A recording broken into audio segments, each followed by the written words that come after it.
Advanced Blitzing Clinic, breaking down the rush. Alright Beavers and Beavets, welcome back to the channel. Today, we're diving into an essential but often overlooked aspect of defensive strategy, blitzing fundamentals and execution. Blitzing may seem straightforward, but in reality, it's one of the most nuanced and impactful defensive techniques in flag football. A well-executed blitz can completely disrupt an offense, forcing rushed decisions, bad throws, and missed opportunities.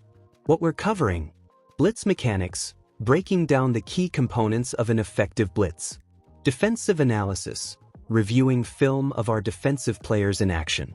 Strategic adjustments, identifying areas for improvement to maximize pressure on the quarterback. The keys to a successful blitz. Explosive first step. A delayed reaction can neutralize the blitz before it even starts. The blitzer must explode off the line immediately.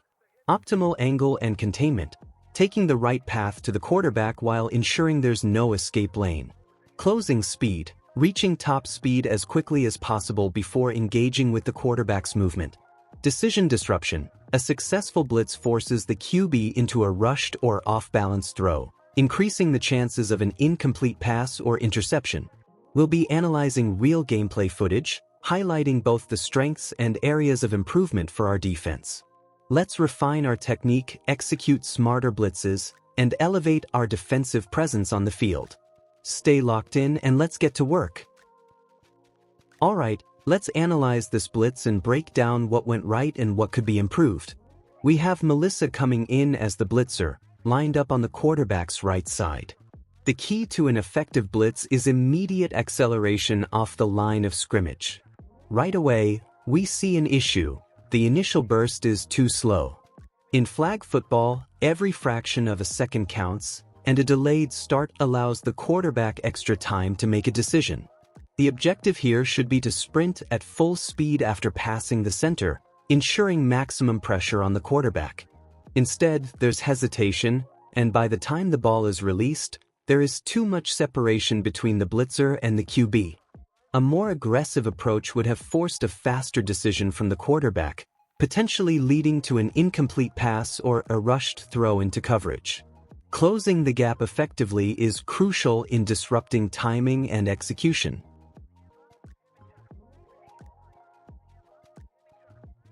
Okay, Beavers, let's analyze some critical blitzing moments and refine our execution. Blitzing is more than just rushing in. It's about control, discipline, and maximizing impact. Let's break it down. Initial movement. The get-off is solid, but we've completely abandoned technique. Rather than strategically attacking the quarterback, we're running straight at him, making it easy for him to evade. Quarterback's response. With just 2 steps, the QB has already created significant separation. That's a problem. Closing space efficiently is key. Lack of breakdown. Sprinting full speed without deceleration leads to over-pursuing and missing opportunities to pressure the QB effectively. Angle of attack. No containment, allowing the quarterback to escape too easily. Defensive coverage. Fortunately, teammates provided solid coverage, but a better blitz execution could have forced a turnover opportunity. The quarterback had an open receiver deep and could have exploited that one-on-one matchup. Instead, he made a more difficult throw over coverage, but the space we allowed him was unnecessary. We gave up nearly 7 yards of cushion. At that point, why even blitz if we're not closing the gap efficiently? Controlled speed. Strong initial burst, but proper breakdown as the quarterback reacts. Containment strategy. Avoid over-pursuing. Force the QB into a bad decision rather than giving him an easy escape route. Hands and flag pulling. If you're close enough, commit to grabbing the flag rather than just throwing a hand up aimlessly.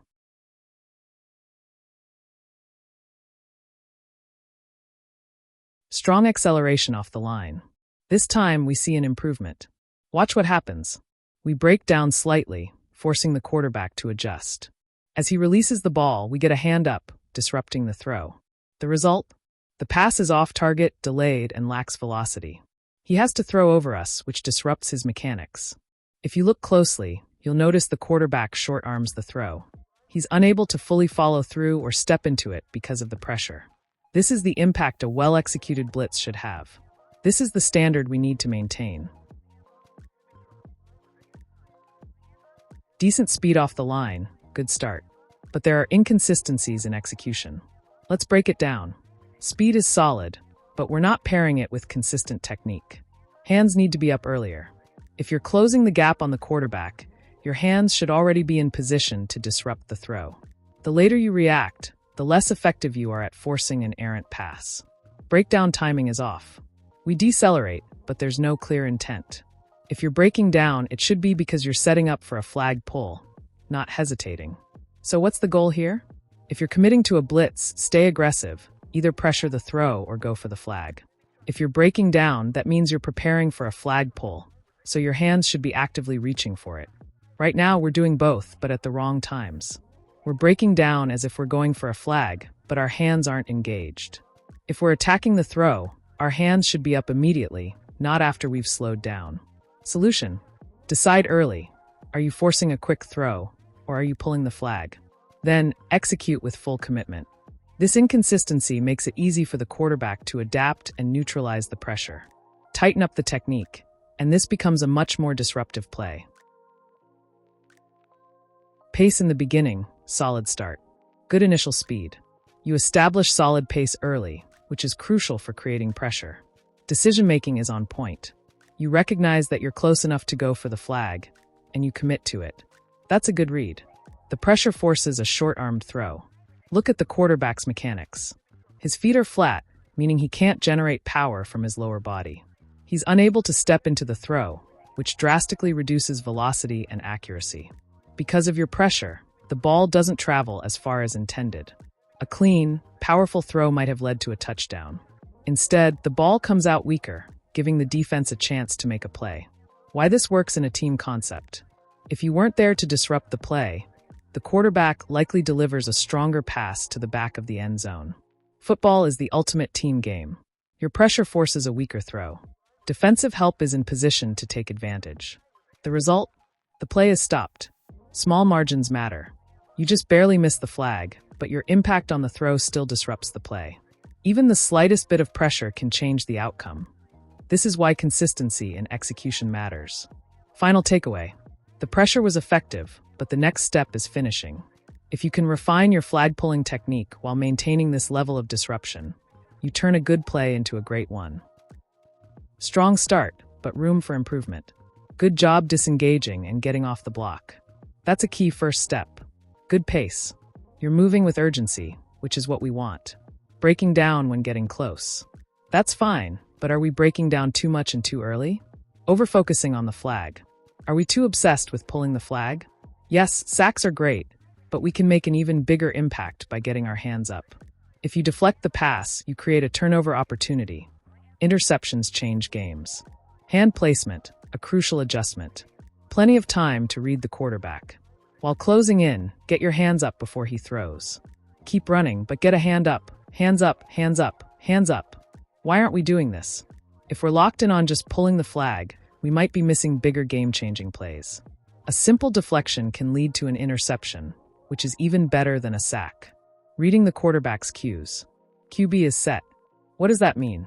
When a quarterback sets, he's either going to throw or try to make a move. Your reaction. Get your hands up. Chop your feet to stay balanced. Be ready to react to either the pass or the juke. Your pressure is working. Make it even better. Watch the QB's feet. Your pressure forces him to throw without a full stride. This reduces his power and accuracy. The ball dies down. That's exactly what we want. But let's take it a step further. If you get a hand up, you might tip the ball for a pick. Final takeaway. Small adjustments, big impact. Keep the good pace and pressure. Instead of focusing 100% on the flag, use your hands to disrupt the throw. Watch for the QB setting. When he sets, you should set too. Your pressure already affects his throw. Now let's turn that into game-changing plays. All right, let's take a step back and break down what we've learned so far. Every great defense isn't just about speed and aggression. It's about technique, awareness, and execution. First, we've emphasized the importance of speed off the line. A slow get-off gives the quarterback more time to make decisions. But when we explode off the ball and close that distance quickly, we disrupt their rhythm, forcing bad throws and rushed decisions. But speed alone isn't enough. We've seen moments where we slow down too early, break down too much, or hesitate right before reaching the QB.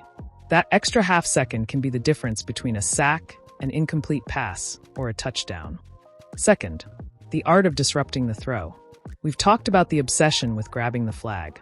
And yeah, sacks are great. But sometimes the bigger play isn't pulling the flag.